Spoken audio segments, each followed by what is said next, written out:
현대인들에게 가장 큰 관심이 있다면 그 중에 하나는 여전히 건강의 문제일 것입니다.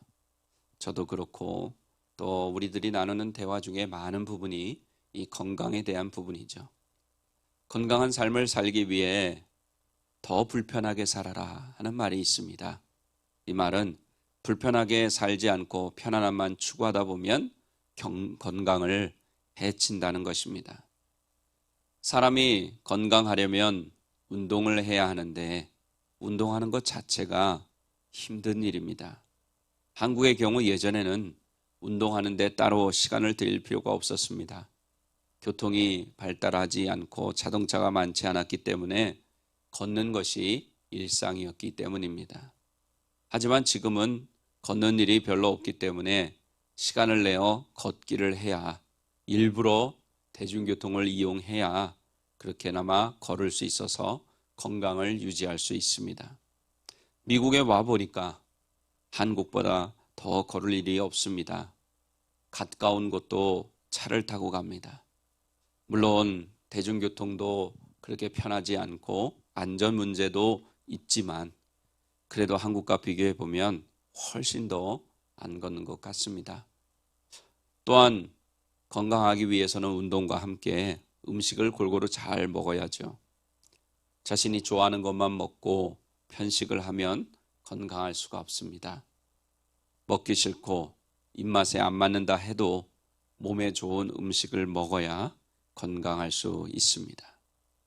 일부러 시간을 내서 운동하고 내가 먹기 싫은 것 먹는 것 쉬울까요? 쉽지 않습니다. 하지만 싫어도 힘들어도 그대로 해야 살 수 있습니다. 건강할 수 있습니다. 특히 건강하지 못한 분들은 더 잘 지켜야 합니다. 이렇게 육신의 건강을 지키는 것 너무 중요하죠. 강조해도 지나치지 않습니다.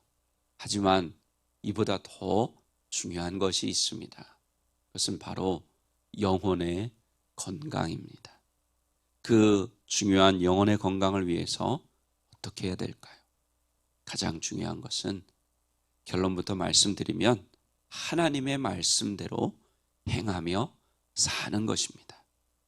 그것이 영혼이 건강하고 범사가 잘 되고 강건해지는 비결인 줄로 믿습니다. 그래서 저는 오늘 본문 말씀에 의지해서 말씀대로 행하는 것이 사는 길이다 라는 제목으로 모든 것보다 중요한 영혼의 건강을 위해 살기 위해 어떻게 해야 되는지 우리에게 주시는 은혜를 나누고자 합니다. 이제 하나님께서는 이스라엘 자손들을 출애굽시키기 위해서 마지막 10번째 재앙을 내리시려고 하고 있습니다. 그 마지막 재앙, 10번째 재앙은 장자의 죽음과 가축의 처음 난 것의 죽음의 재앙입니다. 하나님께서는 이 마지막 재앙을 앞두고 모세에게 이스라엘 자손들이 어떻게 해야 되는지를 자세하게 지시하셨습니다. 즉 이스라엘 자손들에게 이 애굽 땅에 내리는 온 장자의 죽음의 재앙을 면하고 살 수 있는 방법을 가르쳐 주신 것입니다. 먼저 가족의 수를 생각해서 흠없는 1년된 어린 양을 잡아 그 피를 집 좌우 문설주와 임방에 바르게 하셨습니다. 오늘 본문 22절에 보니까 특별히 우슬초 묶음으로 양의 피를 적셔서 바르라 이렇게 지시하십니다. 성경에 보면 우슬초는 정결케 하는 목적으로 사용되는 식물입니다. 그리고 피를 바른 다음 고기를 불에 구워 무교병과 쓴나물을 함께 먹으라고 하십니다. 그러시면서 이 일을 규례로 삼아서 너희와 너희 자손이 영원히 지키라고 말씀하십니다. 이것이 바로 유월절입니다. 유월절은 하나님께서 이스라엘 자손들에게 지키라고 하신 절기입니다. 즉 유월절을 지키는 것은 하나님의 명령이었습니다.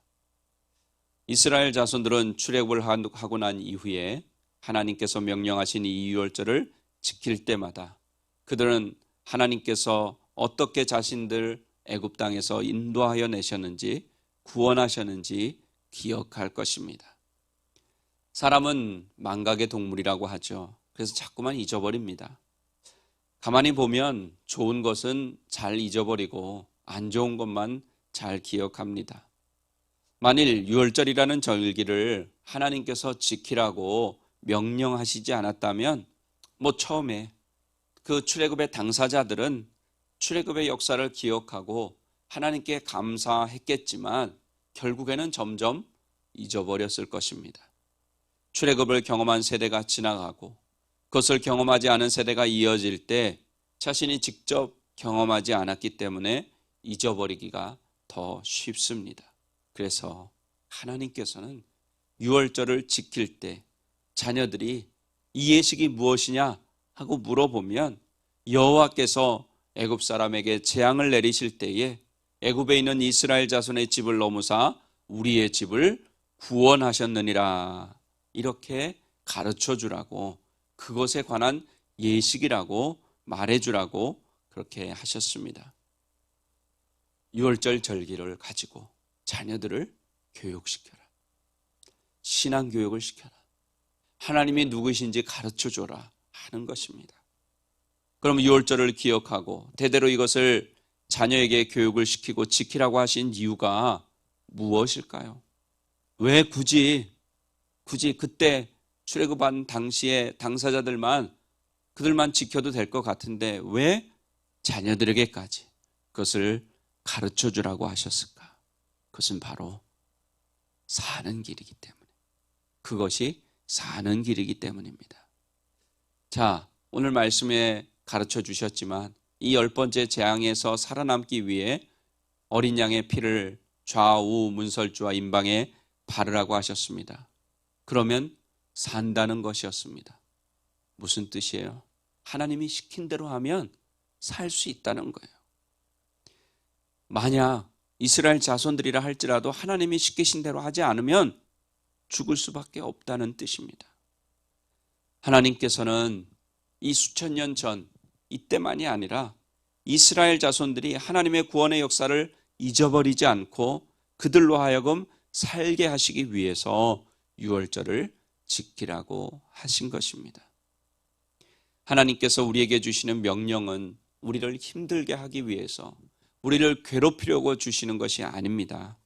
살게 하시기 위해서, 잘되게 하시기 위해서, 복을 받게 하시기 위해서 그렇게 말씀하시는 것입니다. 그런데 하나님의 말씀대로 행하는 것 쉽지 않죠. 하나님의 백성답게 사는 거 어렵습니다. 하지만 우리는 이 하나님의 말씀을 목숨처럼 여기고 지켜야 합니다. 그것이 사는 길이기 때문입니다. 요즘 문명이 발달하고 과학기술이 발달하고 점점 살기 편해집니다. 하지만 그와 반해서 하나님을 떠나기도 너무나도 쉽고 또 하나님 없이도 하나님의 말씀대로 살지 않아도 잘 살 수 있을 것 같은 그런 생각이 드는, 또 그렇게 살게 되는 그런 시대입니다. 하지만 우리가 그런 시대임에도 불구하고 그럴수록 더 명심해야 되는 것은 하나님의 말씀대로 행해야 살 수 있다 하는 사실입니다. 그리고 하나님의 말씀대로 사는 것이 사는 길이라고 자녀들에게 가르쳐 주어야 합니다. 어떻게 해요? 내가, 부모인 우리가 그 말씀대로 행함으로 가르쳐 줘야 됩니다. 말로만 해서는 소용이 없습니다. 그래서 자녀들이 예수님은 우리 엄마처럼 우리 아빠처럼 믿는구나, 이렇게 배워야 합니다. 하나님의 말씀은 지키라고 있는 거구나, 순종하는 거구나, 그래야 사는구나 하는 것을 배워야 하는 것입니다. 그래서 지금도 하나님은 우리에게 말씀을 지켜 행하라고 명령하시는 줄로 믿습니다. 우리 사랑하는 오린교회 가족 여러분, 우리 모두 하나님의 말씀대로 행함으로 나와 내 가족의 영혼이 살고 우리를 보는 다른 사람들의 영혼이 살아나는 그런 놀라운 생명의 역사를 날마다 체험하시기를 예수님의 이름으로 간절히 축원합니다.